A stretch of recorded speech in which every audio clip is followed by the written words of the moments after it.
आलाय सकाळी सकाळी तू? तुला माहिती आहे ना हे सगळं करण्यासाठी घरात माणसं आहेत. अगं मग मी केलं तर काय बिघडते तेव्हा? ते मला असं बसून राहायला नाही आवडत नुसतं. माणसानं कसं कामात राहायचं असतं, म्हणजे शरीर तंदुरुस्त राहत. तर माणूस मग बसून बसून ना आळशी होतो. ओ सूर्यकांत महाराज, झालं तुमचं प्रवचन सांगून? आता माझा जो सूर्या नवरा आहे तो तुम्ही परत कराल का? हे घे. हे काय जशी या झाडांना ट्रिमिंगची गरज आहे ना तशी तुझ्या दाढीला पण ट्रिमिंगची गरज आहे. काय म्हणजे तू दाढी करणार माझी? हो. नाही, मी दाढी बिडी काय करणार नाही. अगं दाढी मिशी म्हणजे मर्दाची शान असती. दाढी केल्यावर कसं दिसेल मी? मी नाही दाढी करणार. आयुष्यभर तू अशीच दाढी ठेवणार आहेस का? ते काही नाही, आज तू दाढी करणार आहे, विषय संपला. अगं पण तू काच माझ्या दाढीच्या मागे लागलीस? सूर्या, आज घरात कार्यक्रम आहे की नाही, त्यामुळे माझा नवरा सगळ्यात जास्त हँडसम दिसायला पाहिजे, म्हणून मी आज तुझी दाढी करणार आहे आणि तुझ्या फेसचं ब्लीचही करणार आहे. ते काय असते? ब्लीचने ना चेहऱ्यावर ग्लो येतो, म्हणजे चेहरा ना चकाकतो. नाही, मी तसला अजिबात करणार नाही. अगं ते बायकांना चांगलं दिसतं, पुरुषांना कसं दिसल ते? मी नाही ते पावडर बिवडर लाल बिली लावणार. यात बाई आणि पुरुष कुठून आलेत? तुझा मी नाही करणार तर तू सांगेल ना मी. आज घरी पार्टी आहे, तुला हँडसम नाही दिसायचंय का? नाही मला दिसायचं. नाही, तुला तर ऐकावं नाही नाही तुझं थांब. मी नाही करणार दाढी. तू करणार नाही नाही नाही नाही तुझं थांब तिथं. तुझं थांब. मी नाही करणार म्हणलं ना तुला. आणि तू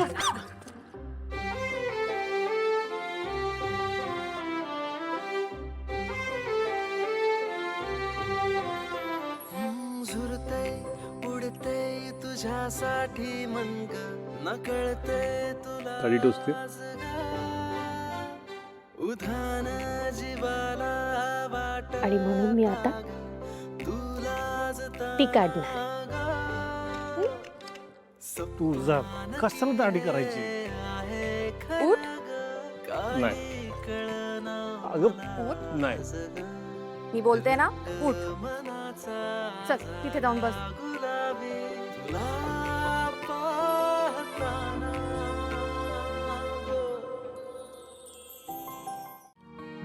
थोडस काय बोलतेस तू? कोणतरी बघल की.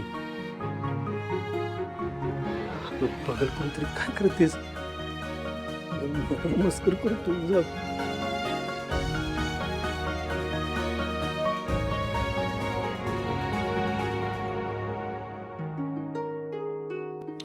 हे काय करतेस? तुला काय वाटलं? तुझ्या मनात काय सुरू होतं? काय खरंच? हो. हे माप कशाला घेते तू? ते ब्लेझर आणायचे ना म्हणून. म्हणजे ब्लेझर म्हणजे कोट. कोट आणायचंय तुला. कोट? कोट कशाला? आज पार्टी आणि माझा नवरा सगळ्यात भारी दिसला पाहिजे. तुळजा झालं तेवढं बाद झालं ना. मी असं पण चांगला दिसतो की. ते कोट घातल्यावर ना बुजगवण्यासारखं दिसतो मी. नाही मी नाही घालणार ते. डोंट वरी, तसं काही वाटणार नाही. तू खूप छान दिसशील बघ. तुझा माझ्यावर विश्वास आहे की नाही? जावई बापू. अरे एक नंबर झालिंग झालेलं आहे सगळं एकदम. हे काहीच नाही डॅडी, हा? अजून लई बाकी है ना? आचाराला ते त्याला लागेल ते दिलंय हा. आणि साऊंड वाला गेली इतक्यातच. मग झालं की बघा तू. हे आम्हाला तुमचं लय आवडतं बघा. तुम्ही पुढे होऊन सगळी कामं करता. वा वा या. वा. छान. अजून रेडी नाही झालास? अरे डॅडीनी ही आपल्यासाठी पार्टी ठेवली आणि तूच पार्टीचं काम करतोस. चल ये रेडी होऊन. हा तयार व्हा तयार व्हा, चांगलं तयार व्हा. असं समजा जावई बापू का तुमचं लग्नच आहे बा. हा आलो.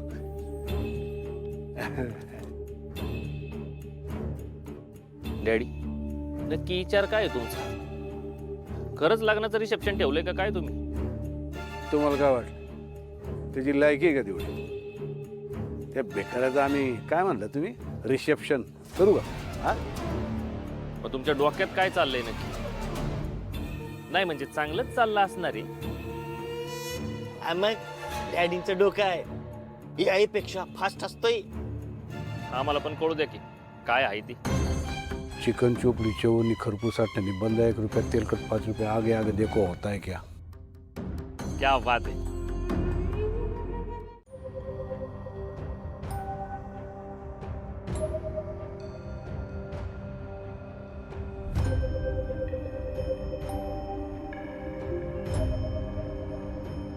सूर्या, तुला सांगितलं होतं ना, ब्लेझर न घालता खाली येऊ नकोस. मग बघ हे असे गैरसमज होतात. तू असाच का आलास खाली? हे चांगलं आहे. म्हणजे कोट घातला की माणूस चांगला, नाही घातला की वेटर का? म्हणजे त्याला इज्जतच नाही. अरे असली कसली माणसं तिथं? सूर्या सूर्या, हे बघ, काही गोष्टींचे ना नियम ठरलेले असतात, तसेच कपडेही ठरलेले असतात. आणि त्यामुळेच त्यांचा गैरसमज झाला असेल रे. तू वाईट वाटून घेऊ नकोस. तू तुझा मूड खराब करू नकोस. ठीक आहे, अशी बी गरीबाला अपमानाची सवय असतेच. असं काही नाहीये रे सूर्या. माझ्या नवऱ्याचा अपमान झालेला मला नाही चालणार. तू प्लीज वाईट वाटून घेऊ नकोस. तू तुझा मूड चांगला कर प्लीज. तुळजा, अगं जरा येतीस का इकडं? हाय, आले. सूर्या, जा बघू, ब्लेझर घालून घे. रेडिओ, मी आलेच. आणि हो, मूड खराब करू नकोस प्लीज.